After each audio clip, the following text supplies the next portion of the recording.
Hola mis queridos amigos, nuevamente con ustedes su doctor Tigre y mi nombre original es Maximiliano Moreno y me hago llamar así porque me gusta andar por las montañas, nadar, tengo los ojos verdes y ronco en las noches. Pero hoy día vamos a hablar sobre la guerra civil colombiana en Ecuador,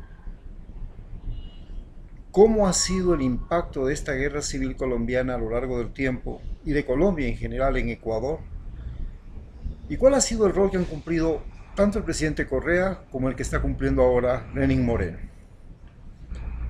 En principio, la cosa más importante es que el virreinato de Nueva Granada comprendía la Capitanía General de Caracas y comprendía la Real Audiencia de Quito. Era un territorio completamente enorme. Tenía salido al Pacífico y al Atlántico, pero no solamente eso, tenía salida también al Amazonas y a gran parte del Amazonas. Estamos hablando que cuando empieza la Real Audiencia de Quito, nosotros llegábamos a la Amazonía, a Belén. Pero luego, con los bandeirantes, con el acuerdo de Tordesillas, se fue reduciendo la superficie de la Real Audiencia, pero seguía siendo el más grande territorio de Sudamérica desde el punto de vista de la geografía, pero este virreinato tenía una particularidad muy especial. El virreinato de México y el virreinato de Santa Fe de Bogotá tenían salida al Pacífico y al Atlántico, pero disponían de dos enormes ríos, el Orinoco y el Amazonas, la cordillera de los Andes, y en la cordillera de los Andes tenían una gran ventaja. En la parte del Ecuador, la cordillera de los Andes forma ollas que son extremadamente productivas, y en la parte de Colombia forma dos enormes valles, el Cauca y el Magdalena, extremadamente productivo. Y a su vez teníamos toda una serie de islas, y vale incluir en esto que también teníamos el canal de Panamá, es decir, teníamos Panamá, no teníamos todavía el canal, pero teníamos Panamá. Cuando llega la independencia, la fractura de España comienza por el virreinato de Nueva Granada. Es el que se revela primero contra España.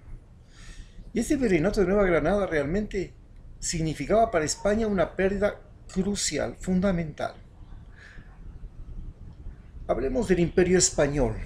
El Imperio Español no es lo que nos pintan. Un imperio, no, no, no.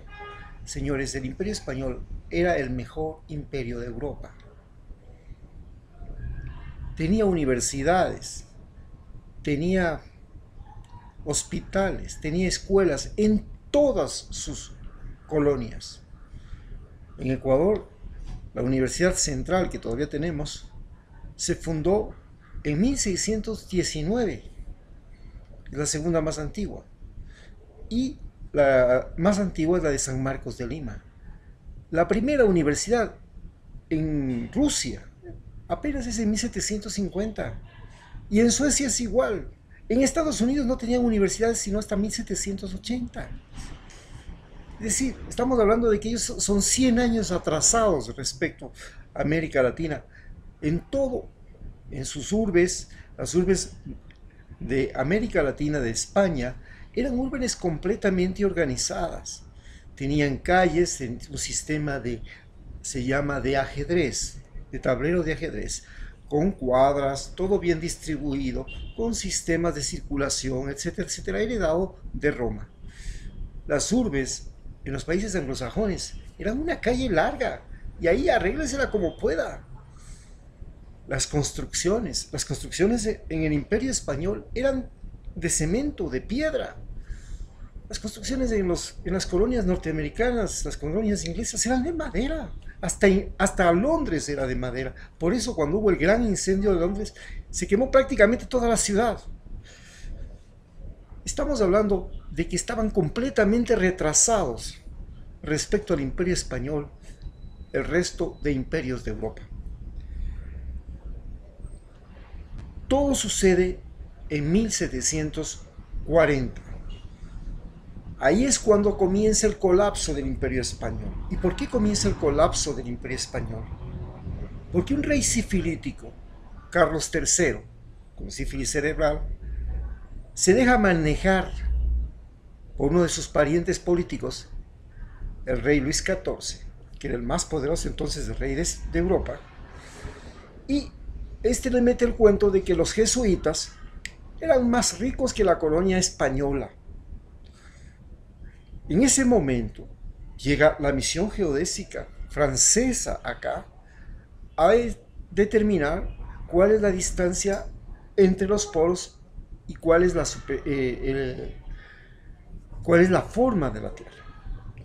La misión geodésica francesa, con la Condamine a la cabeza, comienza a examinar esto, mientras todos espías, Jorge Juan y Antonio de Ulloa, capitanes españoles enviados por la corona, llegan pues a la iglesia de la Compañía, en una iglesia toda con paredes de oro, que hasta ahora las tenemos, y se quedan locos porque en España no había una iglesia así. Y dice, es verdad, los jesuitas tienen todo el oro que debía estar en España, y esto lo tienen ellos. Efectivamente, se les saca a los jesuitas, y el momento que se les saca, desaparecen los jesuitas de la Amazonía, suben los bandeirantes de Brasil, se extiende Brasil, y nosotros comenzamos a tener las guerras de la independencia. Las guerras de la independencia se producen en un momento que se llama el romanticismo. Era una corriente ideológica que andaba por Europa en que los ricos estaban aburridos de la paz desde la época de Napoleón, antes de la época de Napoleón, estaban aburridos de la paz y comenzaban a buscarse bronca entre ellos, buscaban cosas interesantes. Entonces llega por aquí Alexander von Humboldt, un aristócrata alemán, su vida no servía de nada, se sentía infeliz y se dedicó a la ciencia, recorrió el mundo, se metió en la Amazonía, no le importaba nada, valientísimo. Y estas ideas del romanticismo, los héroes románticos, Simón Bolívar, los héroes románticos, Garibaldi, los héroes románticos, San Martín, los héroes románticos, Lafayette, y se va Lafayette a pelear en Estados Unidos la independencia de los Estados Unidos. Todo era el amor, la libertad, el amor imposible y el amor total. Esta era la mentalidad de ese momento. Llega la guerra de la independencia, y en la guerra de la independencia, Simón Bolívar quiere restaurar el virreinato de Santa Fe de Bogotá porque sabía la importancia que tenía. Pero vienen los ingleses y ven un tremendo problema. Pues ya Estados Unidos era un competidor de Inglaterra. Rusia era otro competidor. Brasil, porque el rey de Portugal se refugia en Brasil y le da la independencia a Brasil cuando invade Napoleón, ya era otro. O sea, comenzaron a emergir nuevas potencias. Emergía México, emergía Brasil, emergía Rusia, y el más peligroso de todos era la Gran Colombia, pues. ¿Por qué era el más peligroso de todos? Porque tenía más cantidad de seres humanos, estaba más poblado y tenía salida al Pacífico y al Atlántico. Esto era importantísimo, tenía más cultura, la cultura de los Andes, de los incas. Y esto significaba muchísimo en ese momento en que no había mano de obra, no habían máquinas. Y en Europa Rusia estaba despoblado, Brasil estaba despoblado, Norteamérica estaba despoblado, pero la Gran Colombia estaba pobladísimo y mano de obra era lo más importante. Además tenía recursos novedosos, nuevos, como por ejemplo la quinina, el primer medicamento que comenzó a cambiar la historia de la medicina y dio origen a la farmacia, y era el medicamento contra la malaria, y la malaria era el principal enemigo de los ejércitos europeos en el mundo. No podían conquistar el mundo porque les daba malaria y tenían que retirarse. Ya les sucedió en el norte de Egipto, ya les sucedió en Asia. Bueno, tenían esa riqueza, tenían que salvar, tenían además chocolate, que era un alimento importantísimo para ejércitos y tropas, maíz, papas, eso era importantísimo para los ejércitos, para la movilización de las fuerzas. Entonces, decidieron liquidar el asunto.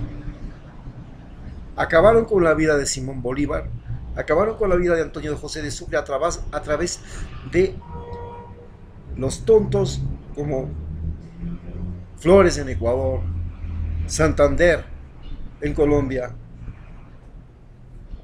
y Páez en Venezuela. Eran generales con muy poca inteligencia, con mucho poco talento y con muy poca visión política, y no sabían para qué servían, solamente tenían ambiciones personales. Desde ese momento, Colombia se convirtió en un polvorín que no ha podido terminar jamás, ni sembrar jamás su paz. Los pocos años de paz que ha tenido han sido porque han pasado milagros, pero desde 1948 la cosa perdió su freno y en la década de los 60 pasó a una confrontación armada que no se detiene hasta el día de hoy. Esta confrontación armada se debe especialmente a la intervención, primero de Inglaterra y segundo de Estados Unidos. Estados Unidos intervino en Colombia para quitarle Panamá y construir el canal de Panamá. Y ahora tiene 12 bases militares ahí. Esta intervención militar de Estados Unidos en Colombia se justificó a través de la lucha contra el narcotráfico. En realidad, el problema no era nunca el narcotráfico. El problema es si Colombia se consolida como una potencia económica sudamericana, con salida al Pacífico y con salida al Atlántico. Esto es lo que ha dificultado toda la relación. Y desde ese momento, Colombia ha vivido una conflictividad que ha sido contagiosa para Ecuador. Ecuador, gracias a Correa, logró salirse del problema y ser un mediador inclusive para la paz. Hoy el presidente Lenín Moreno ha decidido que Ecuador ya no es más un mediador de la paz. En segundo lugar, movió todas sus tropas con apoyo norteamericano para tratar de asegurar el borde fronterizo, mientras Colombia hace lo propio desde el otro lado. Se llamaba el Plan Colombia, era parte del Plan Colombia, que Ecuador no quiso participar. Se llamaba el yunque y el martillo. Ecuador iba a ser el yunque y Colombia iba a ser el martillo, que iba a acabar con la guerrilla colombiana. Y ese fue el principio fundamental del Plan Colombia, que empezó con George Bush en el año 2000. El Plan Colombia nos mandó miles y miles de refugiados colombianos y nos complicó la vida hasta que llegó Correa y sacó a Ecuador del Plan Colombia. Y ese fue el gran periodo de paz de 10 años.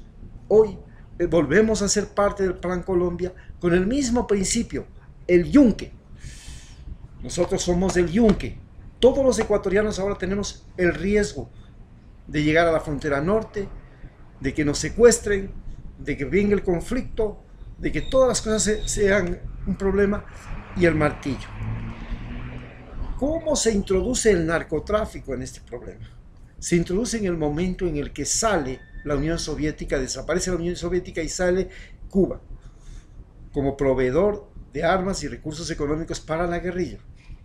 Y entonces la guerrilla busca recursos y encuentra que las Autodefensas Unidas de Colombia tienen recursos a través del narcotráfico. ¿Por qué? Porque las Autodefensas Unidas de Colombia apoyan a Pablo Escobar.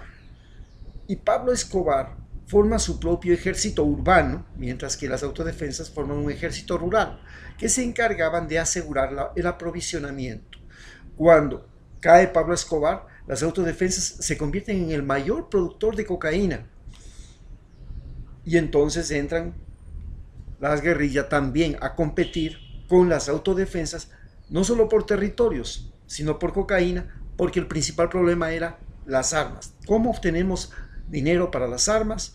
De la cocaína. La cocaína no era una droga prohibida. El Estados Unidos la utilizó en la guerra de Vietnam. Los soldados norteamericanos eran drogados con cocaína para ir a atacar en Vietnam. Se les utilizaba porque se dio una psicosis de guerra dentro de los Estados Unidos, del ejército norteamericano en Vietnam. Los soldados no querían ir a matar poblaciones enteras con napalm, ni gente. Y había un mecanismo de hacerles insensibles, de crear excitación, y fue combinar rock con cocaína. Entonces en los helicópteros se ponía cocaína a los soldados y rock. Ya el ejército alemán había utilizado las anfetaminas para invadir Rusia y producir los super soldados. Estados Unidos utilizó el mismo, ahora la cocaína, para producir los soldados indolentes. Cuando terminó la guerra, Estados Unidos estaba plagado de sus propios soldados narcoconsumidores de cocaína. Y la cocaína se volvió una locura en el mundo. La cocaína no es un invento de Sudamérica. La cocaína como coca existía, pero no como cocaína. La cocaína es un invento norteamericano. La comenzaron a utilizar en medicina a comienzos del siglo XIX, del comienzo del siglo XX, y la utilizaban como anestésicos y sintetizaron de ella la silocaína, la procaína, que se utilizan en la industria dental, en la medicina dental. Entonces, de eso salió todo el problema que ahora existe. La cocaína en la época de Nixon es declarada droga dañina y con eso se justifica la penetración de Estados Unidos en Colombia. Estados Unidos no es que sea un país malo, no es que sea el malo de la película. Estados Unidos es el país que nos ha enseñado a nosotros otra forma de ver la libertad del internet, la libertad de la luz, la libertad de la televisión, la libertad del automóvil. Nos ha revolucionado la vida. Es el cerebro humano en ebullición.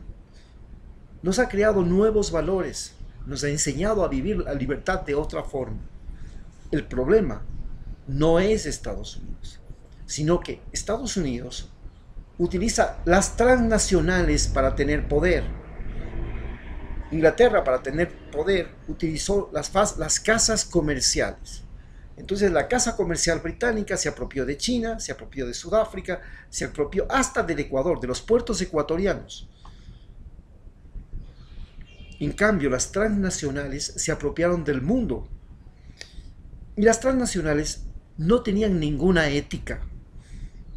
El único justificativo era el dinero y la ganancia.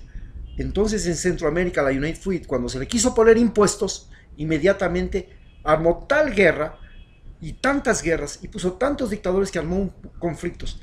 Texaco produjo la mayor contaminación del Amazonas de la historia, y así en cada lugar las transnacionales no han tenido ley que pueda controlarlos. Y el problema es que las transnacionales han sido amparadas por Estados Unidos. Ese ha sido el verdadero conflicto. Correa lucha contra Texaco y lucha contra las transnacionales y plantea un modelo diferente para subsanar los problemas de la frontera, y el modelo es básicamente desarrollo.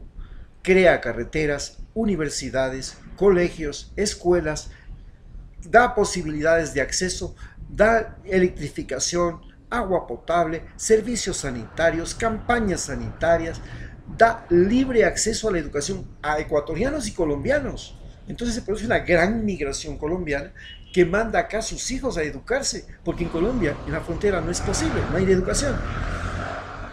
Estos son los elementos que están jugando en este conflicto. Por eso, ecuatorianos, nos enfrentamos a un presidente débil, físicamente, psicológicamente, manipulable, y considero de manera urgente que debemos, todos los ecuatorianos, comenzar ya a firmar una solicitud para crear una asamblea constituyente y bajar el presidente, el vicepresidente y todos los pillos asambleístas que están con él y todo este sistema, y crear una nueva organización estatal en Ecuador. Nos despedimos.